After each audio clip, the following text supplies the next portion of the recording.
नमस्कार दोस्तों। आंखों का पर्दा या फिर रेटिना हमारी आंख की एक लाइट सेंसिटिव लेयर होती है। ये आंख की वो परत होती है जिसकी सहायता से हम अपनी चारों तरफ की चीजों को देखते हैं।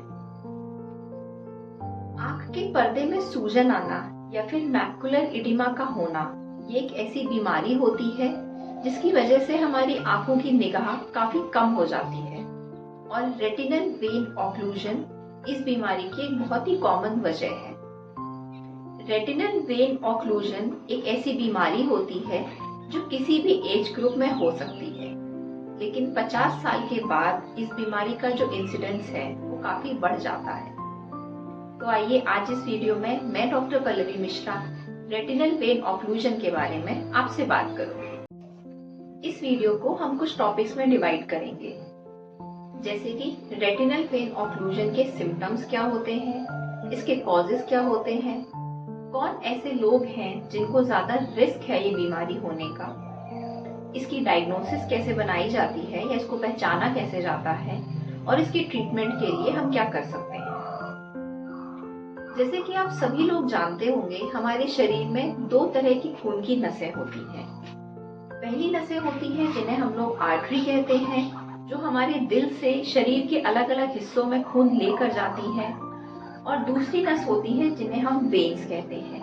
वेन्स वो नसें होती हैं जो शरीर के अलग अलग हिस्से से खून को इकट्ठा करके हमारे दिल तक पहुंचाती हैं। रेटिनल वेन ऑक्लूजन में हमारे रेटिना की जो मेन वेन होती है या उसकी कोई एक ब्रांच होती है वो ब्लॉक हो जाती है, और इस ब्लॉकेज की वजह से जो खून होता है वो हमारे पर्दे की नसों में इकट्ठा होने लगता है, क्योंकि अब वो वहां से ड्रेन नहीं हो पाता। और जब भी कहीं पर कोई चीज इकट्ठी होती है, जैसे कि अगर मैं आपको साधारण भाषा में समझाऊं, तो अगर आप कहीं पानी दे रहे होते हैं किसी भी अपने गमले में या फिर अपने गार्डन में किसी पाइप की सहायता से, और अगर आप उस पाइप को कहीं से दबा दें, कहीं से प्रेस कर दें, तो पानी का फोर्स बढ़ जाता है और उसका जो बैक प्रेशर है, जो पीछे की तरफ दबाव है, वो भी बढ़ जाता है। और इस बढ़े हुए बैक प्रेशर की वजह से कभी कभी क्या होता है, जो हमारा पाइप होता है वो नल से निकल जाता है। इसी तरह की कोई प्रक्रिया रेटिनल वेन ऑक्लूजन में भी होती है, क्योंकि जो वेन है वो उसमें ब्लॉकेज हो गया है, तो अब जो खून है वो वहां से निकल नहीं पाता, और इस बैक प्रेशर की वजह से खून हमारी आंख में इकट्ठा होने लगता है और नसों से बाहर निकलने लगता है। और जब ये खून नसों से बाहर निकलता है, खून के साथ साथ जो पानी होता है, जो फ्लूइड होता है, वो भी जब नसों से बाहर निकलता है तो वो हमारे आंख के देखने वाले हिस्से में जमा होने लगता है, जिसे कि हम लोग मैकुला कहते हैं। और जब इस मैकुला में वो पानी और वो जो खून है वो भर जाता है, तो इसे हम लोग मैकुलर एडिमा बोलते हैं। और यही सबसे बड़ी वजह होती है इस वेन ऑक्लूजन में निगाह के गिरने की। जब यही प्रक्रिया लंबे समय तक चलती रहती है, बहुत समय हो जाता है इस बीमारी को, तो हमारी जो नसें होती हैं, जो हमारी नर्व्स होती हैं, वो खून ना मिलने की वजह से धीरे धीरे मरने लगती हैं, और जो हमारी आंख की जो निगाह है वो हमेशा के लिए चली जाती है। अब बात करते हैं इस बीमारी के सिम्टम्स के बारे में। रेटिना की जो अधिकतर बीमारियां होती हैं वो पेनलेस होती हैं, मतलब कि मरीज को दर्द महसूस नहीं होता। तो फिर क्या ऐसा सिम्टम आता है, क्या ऐसा लक्षण आता है जिससे मरीज को ये पता चलता है कि उसको वेन ऑक्लूजन या आंख में कोई समस्या हुई है। तो जो सबसे बड़ा इसका सिम्टम होता है वो होता है निगाह का कम होना, क्योंकि आंख के देखने वाले हिस्से में फ्लूइड इकट्ठा होने लगता है, वहां पर मैकुलर एडिमा डेवलप होने लगता है, तो उसकी वजह से मरीज को देखने में तकलीफ होती है, उसकी निगाह धुंधली हो जाती है।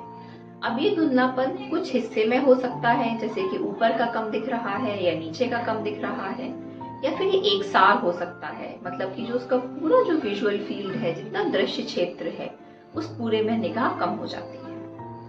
उसके अलावा क्योंकि ये जो फ्लूइड है या ये जो खून है जो इकट्ठा हो रहा था वो नसों से छन के बाहर आने लगता है, और हमारे पर्दे के सामने इसके कुछ थक्के इकट्ठे होने लगते हैं, तो हमें ऐसा लगता है कभी कभी कि हमारी आंख के सामने कुछ मक्खी सा, मच्छर सा या कुछ धब्बा सा उड़ रहा है, और इसे हम लोग फ्लोटर्स कहते हैं। तो रेटिनल वेन ऑक्लूजन के दो ही मेन लक्षण होते हैं। पहला तो है निगाह का कम होना और दूसरा है हमारी आंख के सामने फ्लोटर्स का आना। कभी भी दर्द इस बीमारी में नहीं होता है। अब बात करते हैं इसके कॉजेस के बारे में कि ये वेन ऑक्लूजन होता क्यों। अधिकतर केसेस में देखिए आज तक डॉक्टर भी ये बात पूरी तरीके से नहीं बता पाए हैं कि वेन ऑक्लूजन होता क्यों है। लेकिन जो एक प्रपोज्ड थ्योरी है, जो हम अनुमान लगाते हैं, वो ये है कि बढ़ती उम्र के साथ साथ जो हमारी खून की जो नसें होती हैं, स्पेशली ये जो हमारी आर्टरीज होती हैं, वो मोटी होने लगती हैं और वो सख्त होने लगती हैं। और जो हमारा जो पर्दे का स्ट्रक्चर है, जो अरेंजमेंट है उसमें नसों का, वो ऐसा होता है कि नीचे नस होती है और उसके ऊपर हमारी जो नीचे वेन होती है और उसके ऊपर हमारी आर्टरी ऐसे ट्रैवल करती है। तो जब ये सख्त और ये जो मोटी आर्टरी जब उस वेन को वहां पर प्रेस करती है तो उसकी वजह से हमारी वेन में ऑक्लूजन हो जाता है। उसके अलावा हाइपरटेंशन की वजह से, बढ़े हुए कोलेस्ट्रॉल की वजह से भी ये बीमारी होती है। अब बात करते हैं कि कौन से ऐसे लोग हैं जिनको ये वेन ऑक्लूजन होने का खतरा ज्यादा होता है। 50 साल से उम्र से ज्यादा के जितने भी लोग हैं उनको ये वेन ऑक्लूजन का खतरा बहुत ज्यादा बढ़ जाता है।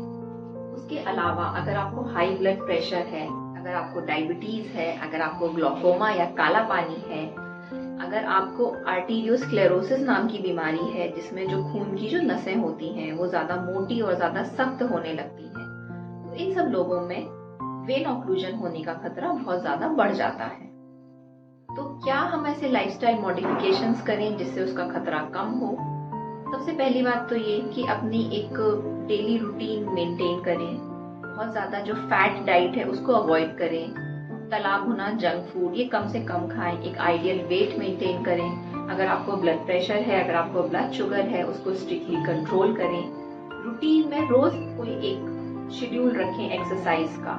एक्सरसाइज को हमें अपनी लाइफ का एक रूटीन का हिस्सा बनाना चाहिए। जैसे कि खाना खाना, पानी पीना, टीवी और मोबाइल देखना होता है, वैसे ही एक्सरसाइज भी हमारी रूटीन का एक हिस्सा होना चाहिए। आइडियल वेट मेंटेन करें। और अगर आपको ग्लोकोमा या काला पानी है तो रेगुलर डॉक्टर के फॉलोअप में रहें और काले पानी की दवाई कभी भी मिस ना करें, क्योंकि बढ़ा हुआ आंख का प्रेशर भी रेटिनल वेन ऑक्लूजन के रिस्क को बढ़ाता है। उसके अलावा हम बात करते हैं कि इसकी डायग्नोसिस कैसे बनाई जाती है। अगर आपको आपकी आंख में एकदम से धुंधलापन लग रहा है, आपको आंख के सामने एकदम से बहुत सारे मक्खी मच्छर या काले घेरे से उड़ते हुए दिख रहे हैं, तो अपने डॉक्टर को एक बार जरूर दिखाइए। आपका डॉक्टर आपकी आंखों में दवाई डालकर एक फंडस एग्जामिनेशन करेगा और जो फंडस या जो हमारा पर्दा है उसकी appearance branch retinal vein occlusion में कुछ इस तरह की होती है। जैसा कि आप इस फोटो में देख सकते हैं, जो अफेक्टेड हिस्सा है हमारे रेटिना का या हमारे पर्दे का, उसमें कई सारी जगह पे खून आया हुआ है और कुछ सफेद सफेद डॉट्स हैं। ये जो खून है और ये जो सफेद या जो पीले डॉट्स हैं वो हमारी नसों से निकला हुआ ब्लड और लिपिड है, जो कि इस बीमारी में हमारे पर्दे में इकट्ठा हो जाता है।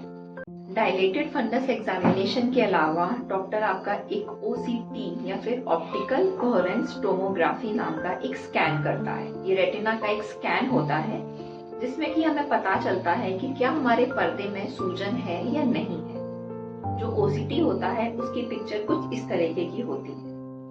ये जो काला हिस्सा बीच में देख रहे हैं जो उठा हुआ है, वो बताता है कि हमारे पर्दे में सूजन है। कुछ केसेस में अगर आपका डॉक्टर जरूरी समझता है तो वो एक फंडस फ्लोरेसीन एंजियोग्राफी, लगभग वैसा ही होता है जैसे कि हम अपने दिल की एक एंजियोग्राफी कराते हैं, वैसे ही एक पर्दे की भी एंजियोग्राफी होती है, वो की जाती है। और अगर आपकी उम्र 40 साल से कम है तो आपके कुछ एक्स्ट्रा टेस्ट करवाए जाएंगे कि क्या आपके शरीर में खून के थक्का जमने की जो क्षमता है या जो रिस्क है क्या वो ज्यादा है, क्योंकि अधिकतर 40 साल से कम के लोगों में ये बीमारी हमें देखने को नहीं मिलती है। उसके अलावा कुछ रूटीन के टेस्ट जैसे कि blood pressure, blood sugar, cholesterol, आंख का प्रेशर, इन सारे चीजों की भी जांच करवाई जाती है। ब्रांच रेटिनल वेन ऑक्लूजन में जो मेन वजह होती है निगाह के कम होने की, वो होती है हमारे आंख में, हमारे पर्दे में सूजन का आना। तो जो सारे ट्रीटमेंट है वो भी इसी के चारों तरफ घूमते हैं कि पर्दे की सूजन को कैसे कम किया जाए। ये या तो हम दवाइयों की सहायता से करते हैं या फिर हम लेजर की सहायता से करते हैं। जो दवाइयों के ऑप्शंस अवेलेबल हैं वो होते हैं हमारे इंट्राविट्रियल इंजेक्शंस, मतलब कि वो दवाइयाँ इंजेक्शन की सहायता से हमारे आंख के अंदर डाली जाती हैं, मतलब कि हमारे विट्रस में डाली जाती हैं। अब जो दवाइयाँ हम आंख के अंदर डालते हैं वो या तो anti-VEGF होता है या फिर हमारे स्टीरॉइड्स होते हैं। anti-VEGF के बारे में अगर मैं बात करूं तो ये थोड़े एक्सपेंसिव होते हैं, लेकिन इनके साइड इफेक्ट बहुत कम होते हैं। पर ये कुछ समय लेते हैं अपना काम करने में, पर ये लंबे समय तक काम करते हैं। दूसरी तरफ जो स्टीरॉइड्स होते हैं ये जल्दी काम करते हैं, मतलब ये शॉर्ट एक्टिंग होते हैं, लेकिन इनके साइड इफेक्ट भी ज्यादा होते हैं। और जो स्टीरॉइड्स हैं वो थोड़े सस्ते होते हैं। तो आपकी आंख की स्थिति को देखते हुए डॉक्टर आपको या तो anti-VEGF प्रिस्क्राइब करेगा या फिर स्टीरॉइड प्रिस्क्राइब करेगा अगर आपकी आंख में मैकुलर एडिमा आया है तो। उसके अलावा क्योंकि जो नसें हैं उससे बार बार जो खून है और जो पानी है वो रिस रहा होता है, तो उसके लिए हम कभी कभी लेजर भी सजेस्ट करते हैं मरीज को, डिपेंडिंग अपॉन क्या स्थिति है मरीज के आंख की। लेजर की सहायता से हम जो नस होती है उनके जो लीकिंग पॉइंट होते हैं, मतलब जहाँ से पानी निकल रहा होता है, उसको लेजर की सहायता से जला देते हैं। तो इसकी वजह से वो जो लीकिंग पॉइंट होते हैं वो खत्म हो जाते हैं। तो ये तो थी जानकारी ब्रांच रेटिनल वेन ऑक्लूजन के बारे में। अगर आपको इस टॉपिक पर या इसके बारे में या किसी आंख से रिलेटेड किसी भी और टॉपिक के बारे में कोई भी जानकारी चाहिए तो आप मुझे इस नंबर पर व्हाट्सएप कर सकते हैं। मिलते हैं अगले वीडियो में, तब तक के लिए जय हिंद।